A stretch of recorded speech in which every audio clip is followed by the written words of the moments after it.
নমস্কার বন্ধুরা, ভগবানের দর্শনের নতুন পর্বে আপনাদের সকলকে স্বাগত। যে কোনো সুস্বাদু রান্নার প্রস্তুতিতে পেঁয়াজ রসুনের ব্যবহার হলে তার স্বাদ যেন আরও বেড়ে যায়। মাছ, মাংস, ডিম রান্না তো বটেই, সাধারণ সবজিতেও পেঁয়াজের ব্যবহারে স্বাদ যেন দ্বিগুণ বেড়ে যায়। কিন্তু বাঙালির রান্নাঘরে আবার পেঁয়াজের ব্যবহার নিয়ে রয়েছে অনেক নিয়ম নিষেধাজ্ঞা। পেঁয়াজকে আমিষ বলেই ধরা হয়। যেহেতু মাছ, মাংস রান্নার ক্ষেত্রে পেঁয়াজ ব্যবহার করা হয়, তাই অনেকেই মনে করে থাকেন এটি আসলে একটি আমিষ খাবার। কিন্তু বাস্তবেই কি এর কোনো যুক্তিসম্মত কারণ আছে? পেঁয়াজ একটি উদ্ভিজ্জ খাবার, এর সঙ্গে প্রাণীজ কোনো উপাদানের যোগ নেই। তাহলেও কি পেঁয়াজকে আমিষ বলা হয়? সেটি আজ জানাবো বন্ধুরা। তার আগে আপনারা যারা আমার চ্যানেলটিতে নতুন আছেন তারা অবশ্যই ভগবানের দর্শন চ্যানেলটি সাবস্ক্রাইব করে পাশে থাকবেন, আর পাশে থাকা বেল আইকনটি প্রেস করবেন, যাতে করে আমার ভিডিওটি আপলোড করার সঙ্গে সঙ্গেই আপনার কাছে দ্রুত চলে যায়। আসলে আমিষ বলতে বোঝায় প্রোটিন। আমিষ খাদ্য বলতে প্রাণীজ প্রোটিনকেই বোঝায়, আর নিরামিষ বলতে প্রাণীজ প্রোটিন বাদ দিয়ে বাকি সমস্ত খাবারকে বোঝায়। জানেন কি, বৃন্দাবন, বেনারসের মতো ধর্মীয় স্থানেও পেঁয়াজকে নিরামিষ হিসেবে ব্যবহার করা হয়। তবুও 99% বাঙালি আজও একে আমিষ বলে দূরে সরিয়ে রাখেন।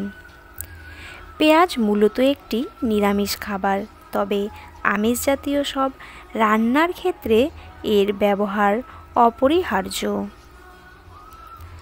মাছ, মাংস, ডিম রান্নার ক্ষেত্রে পেঁয়াজ ব্যবহার করতেই হয়। অনেক ধর্মীয় রান্নাতে তাই এই সবজিকে ব্যবহার করা হয় না।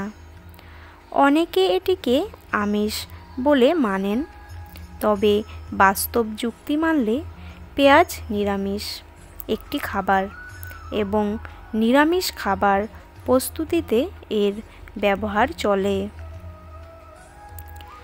তবে পেঁয়াজকে আমিষ মানুন বা নিরামিষ, এর কিন্তু অনেক স্বাস্থ্য গুণ রয়েছে।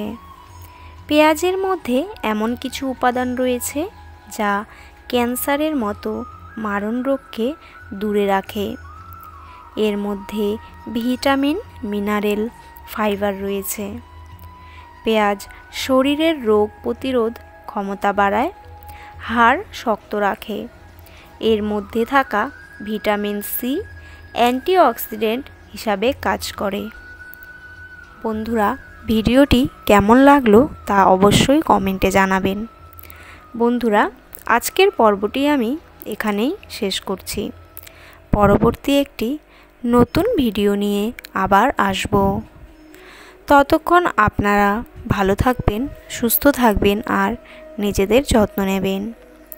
আর আমার ভিডিওটি যদি ভালো লেগে থাকে তাহলে অবশ্যই চ্যানেলটি সাবস্ক্রাইব করে পাশে থাকা বেল আইকনটি প্রেস করবেন, যাতে করে আমার ভিডিওটি আপলোড করার সঙ্গে সঙ্গে আপনার কাছে দ্রুত পৌঁছে যায়। বন্ধুরা, আপনারা যারা নতুন আছেন ভগবানের দর্শন চ্যানেলটি অবশ্যই দেখবেন। এখানে সমস্ত ভগবানের অজানা তথ্যগুলি দেওয়া আছে, আপনারা চাইলে দেখে আসতে পারেন। আশা করছি আপনাদের অনেক অনেক ভালো লাগবে। বন্ধুরা, পুরো ভিডিওটি দেখার জন্য আপনাদের অসংখ্য অসংখ্য ধন্যবাদ।